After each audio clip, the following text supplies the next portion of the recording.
Hey everybody, and welcome back to another video. Welcome to r/EntitledParents. And the name of this sub really speaks for itself. So let's get straight into this first story by user/ELECTRICKOYODE. A little bit of information. My mother is horrible with money. She pulled $90,000 out of her 401k early. She didn't put anything aside for taxes, so she ended up having $30,000 in back taxes. During this time, I also had to bail her out of unpaid rent with the promise that she would pay me back. She never did. That was to the tune of $3,000. Twice. I also bought her a house to live in after the apartment that she lived in got foreclosed on. Now on to my story. My mum calls me up and the initial conversation went like this. Hey OP, I've got some good news. Oh yeah? What's that? I bought you a car. Okay, that's really cool of you, thank you. Well, I didn't buy you a car, I bought me a car. It's just in your name. You know, the IRS is going to garnish my wages and they might take everything I own, so I need another car in case they take mine. It can't be in my name, so I signed your name onto all the papers. Okay. Fast forward a few years, she's run this car into the ground. It no longer runs, as the starter went out, the battery was shot, the AC didn't work, the registration was expired, and someone slashed a tire while it was parked on the road. It needed a lot of work. But she had only spent about $3,000 buying the car, so it wasn't a super expensive car to begin with. Plus, after the elapsed years, it was only worth about $1,000. EM called me up the day after my birthday to tell me that the car was going to be towed. The city had put a 72-hour notice on the window, and she waited 48 hours to tell me. She said that she waited because she didn't want to ruin my birthday. So my girlfriend, now wife, and I rounded up a car hauler and had the car towed to our place. We went to work almost immediately. We changed the starter, got 2 new tires, recharged the AC, replaced the battery cables, changed the oil, and caught the registration up. All to the tune of about $750. It was like a brand new car. We were pretty broke at the time, and my girlfriend needed a new car. So I figured this one would suffice until we got back on our feet. My mother never lost her other car, so she still had transportation. About a week after we got it roadworthy again, my mother called me up. Convo goes as follows.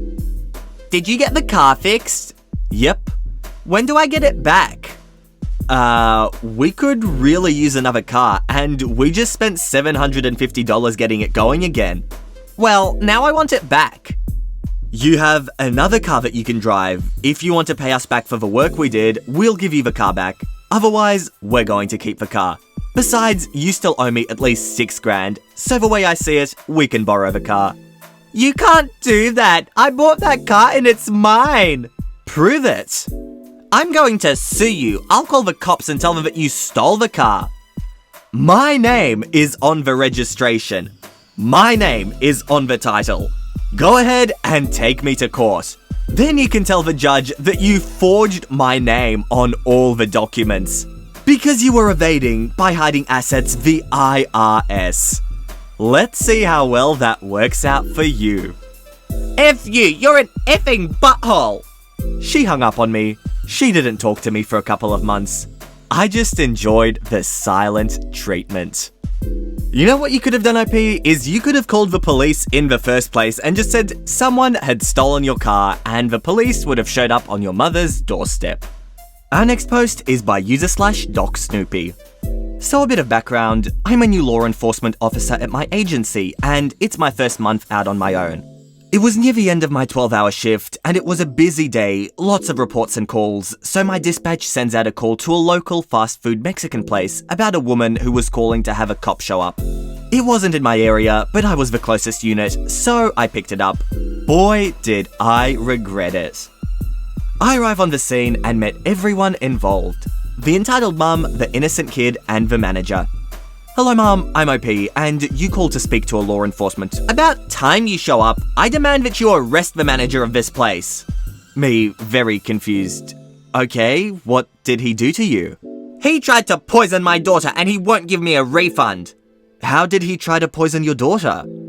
We're vegans, and this man put meat in her food, and when I demanded a refund, he refused. I want him arrested now. So I go to the manager and start to speak to him about what happened. So, what happened today? The entitled mum came in and ordered a meal, and yes, her daughter got the wrong meal. Entitled mother then goes ballistic and approaches the counter and starts cussing out my employees, and then throws the food on the wall. When I offered to replace the meal, she called me a racial slur and called you guys. I look over the manager's shoulder and there's food on the wall from where she threw it. Now the problem is, I cannot make the restaurant give her money back, as this is a civil issue, so I have no legal authority on the matter. So I go back to my patrol car and get the corporate number for the restaurant. I then go and talk to the entitled mother, who was talking to her kid about how mummy was going to take care of everything. Mum, here's the number of the corporate office, as this is a civil matter.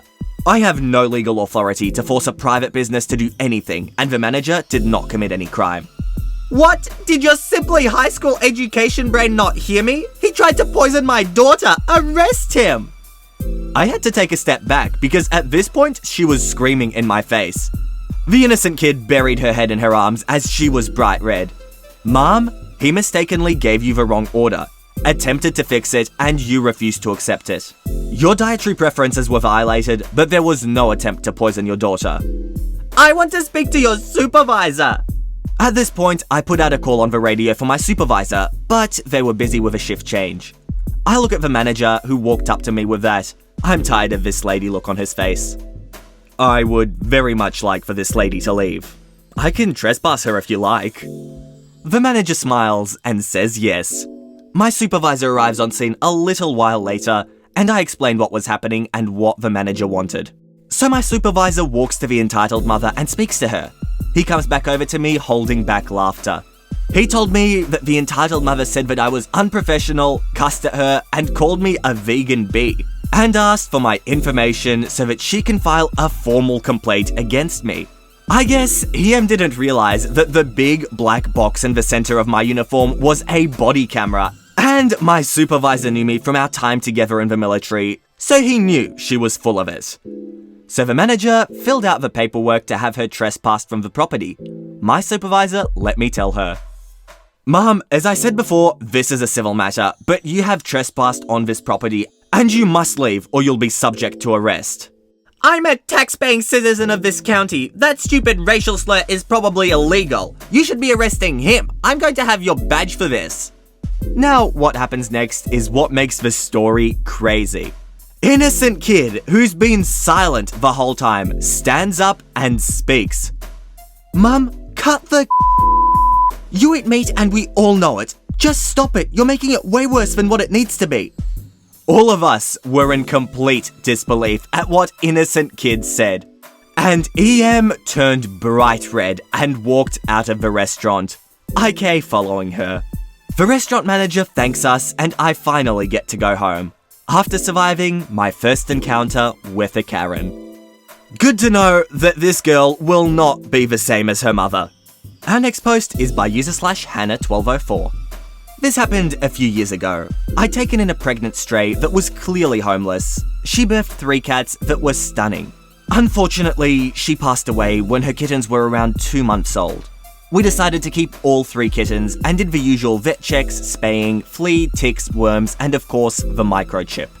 So our kittens are growing into lovely little creatures, and they're around 9 to 10 months old at this point. I noticed one hadn't come home. We're sticklers for them getting in before dark. We go around looking for him and notice he's at somebody's window, looking scared with some little girl pulling on his tail. I'm fuming at this point and knock at the door. Cue entitled mum. We explained that our cat was in her window and we need to get him home for his medication. She straight up tells me she'd gotten a kitten a month ago that went missing and my cat was in fact her kitten because her daughter said so. At this point, my cat runs out and into my arms and I begin to walk away. She comes running at me, trying to pull my cat out of my arms by his back fat. My partner then steps in and tells her he is in fact our cat. He's late for his meds and to leave us alone. She tells us again about her kitten, to which my partner tells her kitten would not be so full grown. She's screaming and her child is stomping her feet, demanding to give her cat back. We ignore them and go home, cat in tow. We administer the meds, get real angry about what happened, then laugh it off. At 8 AM the next morning, we're woken with banging at the door. Here stand two police officers with the entitled parents smirking behind them. We invite them and the entitled mother starts screaming that we stole her cat. Note, we've got pictures of all three cats everywhere at different life stages. And the policeman asked if we stole her cat, and we relay the story. He sees the pictures and figures that he is indeed our cat, but asks if we would be willing to travel to the vet to scan his microchip. We agree and off we go. The officer accompanied us and EP was out of control. We get to the vet and our vet knows us really well because of the diabetes. He laughs but scans our cat anyway, and what you know, it's our cat. Yay, we get to go home and move on. Right? Wrong. She screams that we've just replaced her microchip with a new one. The vet told her that was impossible. She, out of nowhere, lunged at me and punched me. She got arrested. As she was handcuffed, she was screaming at the officer to check her screensaver. It was of her missing cat. I kid you not. Her cat was a short-haired, copper-colored tabby. My cat is a long-haired ginger. A bright orange cat. So she had to spend the night in jail and is known as the crazy cat stealer to our neighbours. Our cats are 7 now and are doing great. And all I can say that this is an absolutely perfect story for this subreddit. Our next post is by user/I know this name is taken. When I was a baby, my parents rescued a dog from the animal shelter and named him Buddy. Buddy was half German Shepherd, half Golden Retriever. We called him our Golden Shepherd, and he was the perfect family dog. As the years passed, our family grew larger. My parents' religion encouraged lots of children, and Buddy saw each of us and our pet rabbits like his own puppies. He would let us snuggle with him and use him as a pillow, and I think he thought he was a human since he would only walk on the sidewalk, only lay on blankets from our beds, and chasing a ball or a stick was absolutely beneath him. What a quirky boy. This story takes place when I was 12 years old, so by our best guess, Buddy was at least 13. He was old and all the kids in our family knew to give him space and treat him nicely, just like you would an old man. We had some new neighbours who didn't like us very much. They only had one 3-year-old daughter and one indoor cat, so our lots of kids, mostly boys, and indoor-outdoor dog were a bit too loud and dirty for them. They avoided us as much as possible, but occasionally their daughter would be outside playing at the same time we were, and we would invite her to play with us. On one day like this, my sister had Buddy on a leash in the front yard, drawing with sidewalk chalk with her friend. Buddy was just laying in the sunshine next to them. The little girl came out and asked if she could draw with chalk too, and of course my sister let her and didn't think anything bad could happen. The girl, being 3, draws for a bit, then runs off, comes back to draw some more, then runs off again, and my sister doesn't worry about her because she's just being a toddler. After a bit, this little girl tried to climb on Buddy's back like a horse. My sister stopped her and explained that Buddy is an old man and that hurts his back. The little girl nods and runs off. After a little while of everything going fine, the little girl running up to Color and running away, she tries to climb on his back again. My sister again corrected her, explaining that that hurts Buddy and that we don't want to hurt him, so please don't climb on his back. The little girl says okay and runs off. This time, my sister moved to a different spot, a little ways away from where the girl was playing, and after a while, stopped paying attention to where she was. This time, the girl came back and climbed on Buddy's back a 3rd time. Just as my sister noticed her and started to say something, Buddy growled. The growl startled the little girl and she lost her balance, fell off and hit her face on the sidewalk. When my sister took her to her house to get her parents, they were convinced Buddy bit her. They wouldn't listen to my sister's story and insisted the scrape on the daughter's cheek was a dog bite, even though it was clearly a wide sidewalk scrape, not teeth marks. Buddy had no history of biting, even though he was always surrounded by kids, and my sister was there when it happened and saw the whole thing. I even rushed outside to see what all the yelling was about, saw the scrape and saw Buddy just sitting there with his head down like he thought he was in trouble. Poor old dog wouldn't hurt a fly. In a dramatic to-do, they rushed their daughter to the hospital and got her cheek bandaged up. Remember, it was just a scrape, but okay. And sought out a military police officer with experience working with attack dogs who told them once a German Shepherd tastes blood, they'll never stop trying to kill that person. They came to us that night and demanded we put our dog down because he'll try to kill their daughter. My dad was very reasonable and understood their fear, so he said he would talk to the family and get back to them. When he told us they wanted to kill our dog, we all started crying and hugging Buddy and begging Dad not to do it. My dad was a big softie, but could be fiercely protective of his family. If anyone made us cry, it was all over. The next day, he told the neighbors he believed my sister that the dog didn't bite their daughter, and he was just old and trying to protect himself from being hurt by her again. They didn't take this well, and from then on, they would call their daughter inside whenever they saw us, with or without the dog, and tried spreading gossip about us with the other neighbors. Everyone else liked us though, so that didn't go anywhere. Long story short, the mean neighbors moved on and Buddy lived to the ripe old age of at least 17. He died after a long battle with cancer on my 16th birthday. I went with my dad to put him down and put an end to his suffering. I didn't want him to feel abandoned on the last day of his life when he had always been such a good dog. Nice. Confusing getting a scrape from a sidewalk with a dog bite. I swear this girl will get a paper cut and her parents will think it's a bullet wound.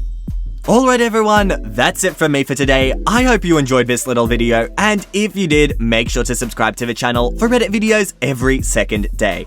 But with that said, that is it from me. I hope you all enjoyed, and all I want to do is see you all here next time. See you later, guys.